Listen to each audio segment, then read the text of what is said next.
Assalamualaikum warahmatullahi wabarakatuh. Bismillahirrahmanirrahim. Before we start the online class, let's pray first by reciting Al-Fatihah together.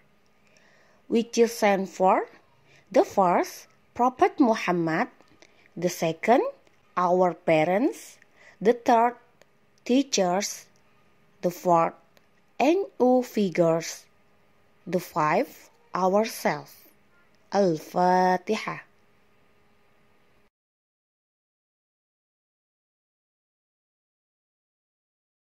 Selamat pagi anak-anak. Bagaimana kabar kalian hari ini? Semoga anak-anak dalam keadaan sehat semua ya.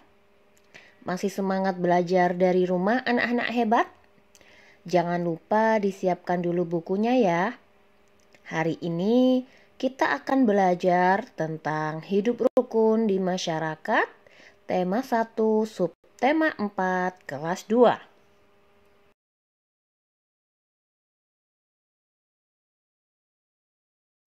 Baiklah anak-anak, berikut ini adalah tujuan pembelajaran yang akan kita capai pada hari ini.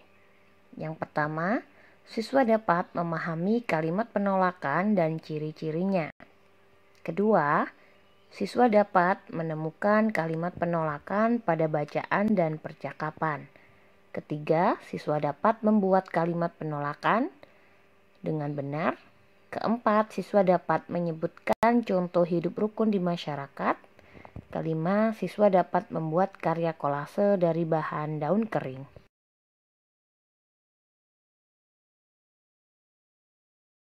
Baiklah anak-anak, pada hari ini kita akan belajar tentang hidup rukun di masyarakat subtema 4. Nah, anak-anak coba perhatikan dua gambar pada layar. Di situ ada dua gambar. Ceritakan perbedaan kedua gambar di atas. Amati kedua gambar. Gambar manakah yang menunjukkan sikap rukun di masyarakat anak-anak? Nah, mari kita perhatikan satu persatu gambarnya. Untuk gambar yang sebelah kiri bawah, coba amati, gambar di situ terlihat lingkungannya sangat kotor ya anak-anak. Sampah berserakan, tidak pernah dibersihkan. Kemudian kita bandingkan dengan gambar yang kedua yang sebelah kanan atas. Di situ ada masyarakat sedang melakukan kerja bakti, gotong royong membersihkan lingkungan sekitar, membersihkan sungai, membersihkan jembatan. Mereka saling bekerja bakti, bergotong royong satu sama lainnya. Kegiatan tersebut juga merupakan kegiatan yang dapat menciptakan kerukunan anak-anak. Nah, dari kedua gambar tersebut dapat kita simpulkan gambar manakah yang mencerminkan hidup rukun di masyarakat? Betul sekali, gambar yang sebelah kanan. Nah, anak-anak, bekerja bakti dan bergotong royong merupakan salah satu contoh kegiatan hidup rukun di masyarakat. Selain itu, kerja bakti dan gotong royong membersihkan lingkungan bermanfaat untuk menjaga kebersihan lingkungan rumah sekitar. Dari sini anak-anak bisa memahami ya perbedaan dari kedua gambar tersebut.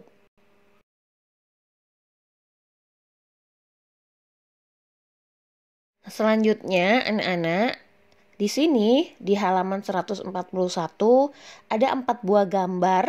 Di situ coba kita amati satu persatu gambarnya. Perintahnya yaitu beri tanda centang untuk gambar yang menunjukkan sikap rukun di masyarakat. Coba kita amati mulai dari gambar yang pertama.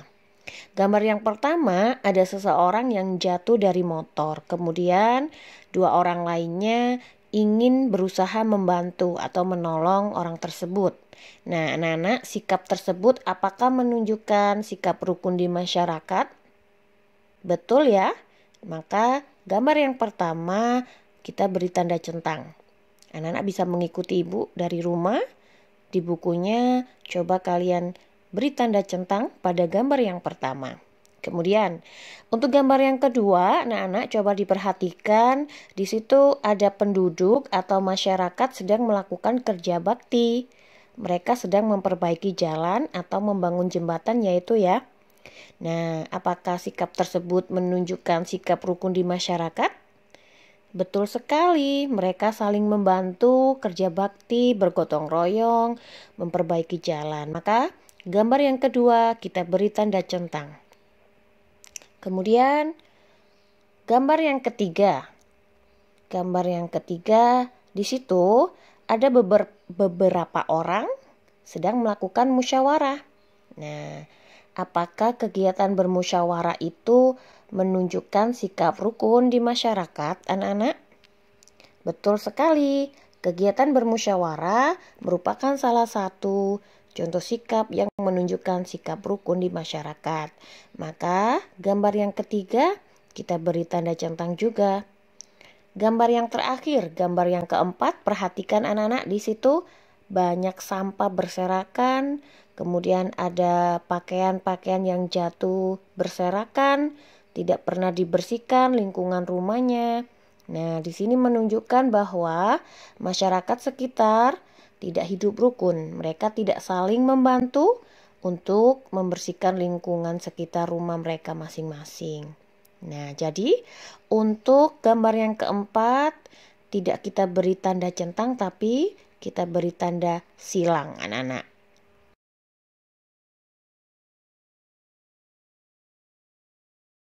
Apa sajakah contoh hidup rukun di masyarakat? Contohnya sebagai berikut. 1. Ikut kerja bakti gotong royong membersihkan lingkungan sekitar. Kedua, ikut ronda malam sesuai dengan jadwal jaga yang ditentukan. Ketiga, ikut menjenguk tetangga yang sakit. Keempat, membantu orang yang jatuh dari motor. Kelima, membantu tetangga yang kesusahan atau yang sedang terkena musibah. Keenam, berbagi makanan kepada tetangga sekitar. Ketujuh, hidup toleransi kepada tetangga yang berbeda suku dan agama.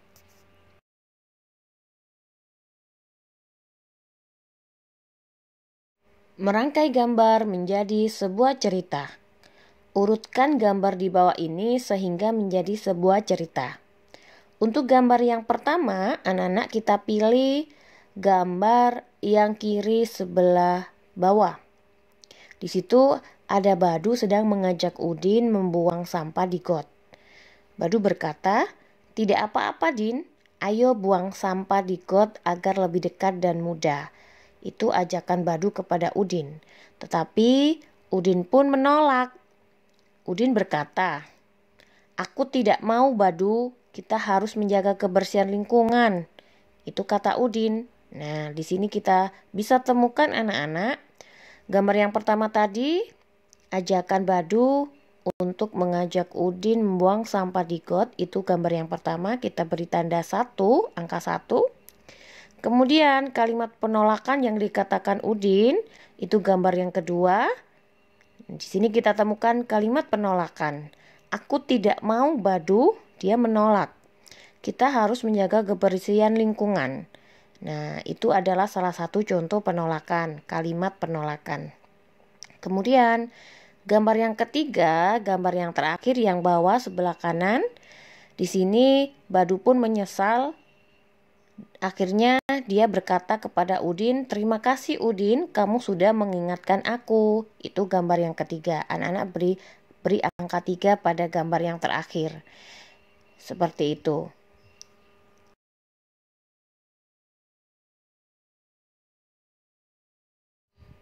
Apakah itu kalimat penolakan, anak-anak? Siapa yang tahu?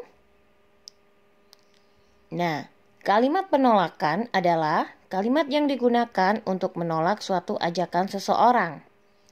Kalimat penolakan biasanya ditandai dengan kata tidak. Selain kata tidak, ditambahkan kata maaf, terima kasih, lain kali ya, dan lain-lainnya. Kalimat penolakan juga harus diucapkan dengan sopan, anak-anak. Dan jika menulis kalimat penolakan, harus diakhiri dengan tanda titik.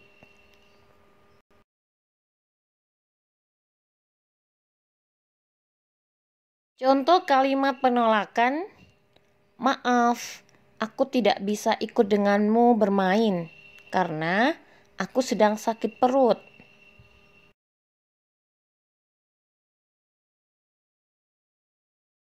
Contoh kalimat penolakan yang kedua, aku tidak bisa ikut memancing denganmu. Lain kali saja ya.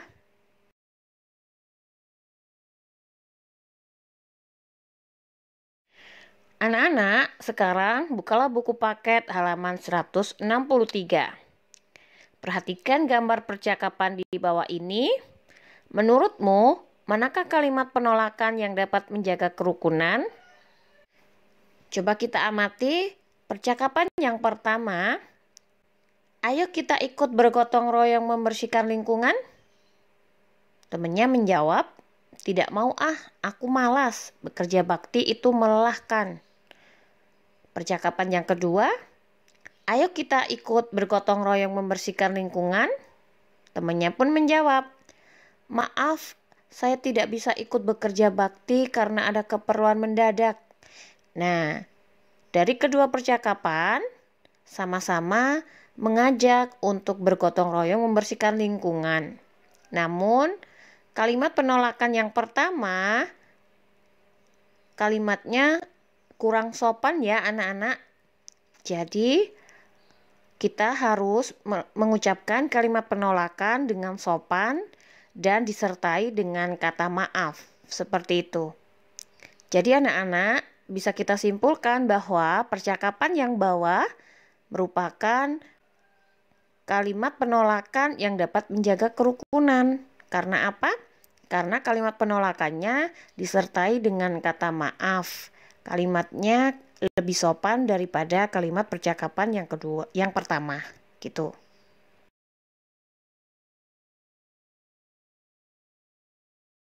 Rumah Udin bersih dan nyaman. Udin, Edo, dan Siti membuat prakarya di rumah Edo. Mereka membuat prakarya dengan bahan yang berbeda. Pasangkan hasil karya dengan bahan dan peralatan yang sesuai. Untuk peralatan gambar yang pertama, itu kita pasangkan ke gambar kanan sebelah kanan yang bawah. Gambar ikan itu anak-anak. Kemudian untuk peralatan yang kedua, yang tengah, menghasilkan prakarya yang bawah tengah. Karena ada kerangnya. Kemudian, untuk peralatan yang terakhir, yang ketiga, yang atas, pojok kanan, daun-daunan menghasilkan prakarya kolase sebelah kiri bawah. Coba anak-anak bisa dipasangkan di buku masing-masing halaman 144.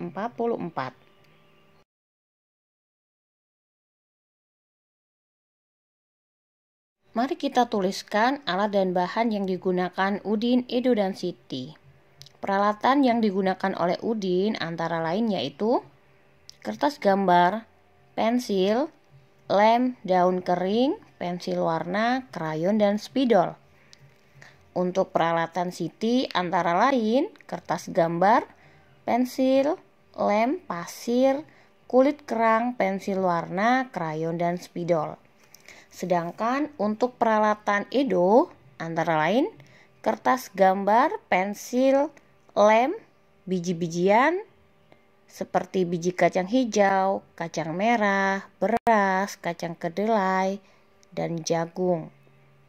Nah, anak-anak, itulah tadi peralatan yang digunakan oleh Udin, Siti, dan Edo.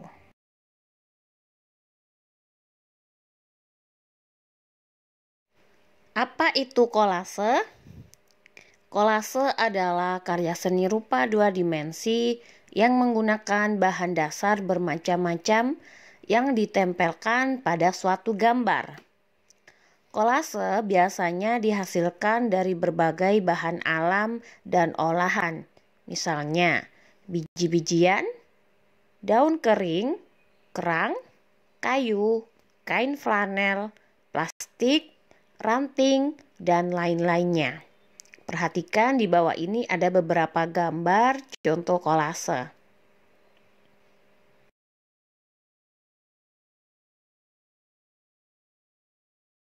Sedangkan, apa itu mozaik? Mozaik adalah pembuatan karya seni 2 dimensi atau 3 dimensi yang menggunakan material atau kepingan-kepingan yang disusun sehingga membentuk suatu gambar. Bahannya lebih dari satu jenis. Mozaik biasanya terbuat dari potongan bahan kaca, keramik, kertas, kulit telur, dan lain-lain. Berikut ini adalah beberapa contoh dari gambar mozaik.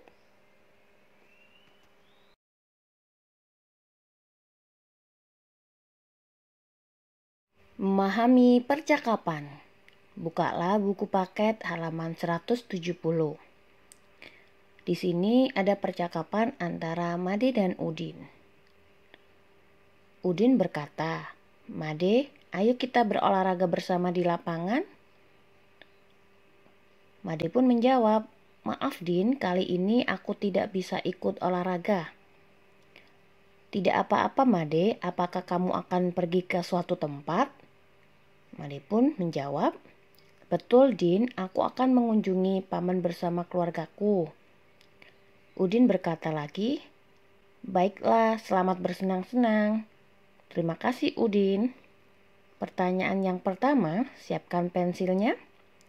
Siapa yang mengajak berolahraga pada teks di atas? Jawabannya adalah betul sekali, Udin. Yang kedua, apa maksud ajakan tersebut? Jawabannya adalah Udin ingin mengajak Made berolahraga.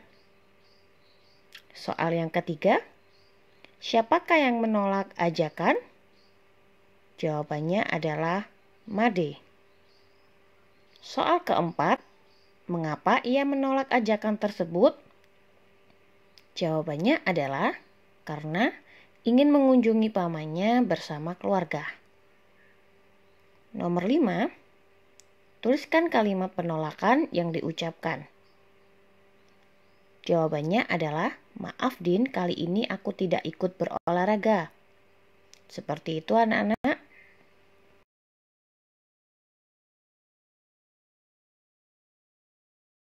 Untuk tugas yang pertama, buatlah kalimat penolakan dari 5 kegiatan di bawah ini. Yang pertama, diajak teman untuk menyontek ketika ulangan. Kedua, diajak teman untuk bermain tapi sudah waktunya untuk tidur siang. Ketiga, diajak teman untuk mengambil barang milik teman yang lain. Keempat, diajak kakak berbohong kepada ibu supaya diberi izin bermain di luar rumah.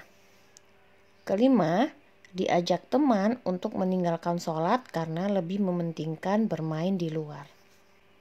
Anak-anak bisa menuliskan di buku tulis tema masing-masing. Selamat mengerjakan.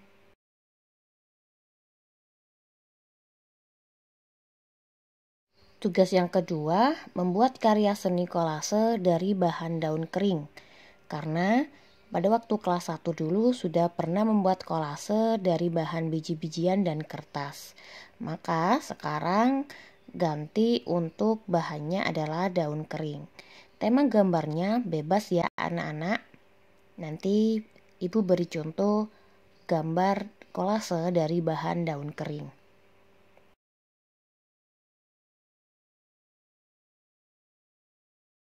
Alhamdulillahirabbil alamin.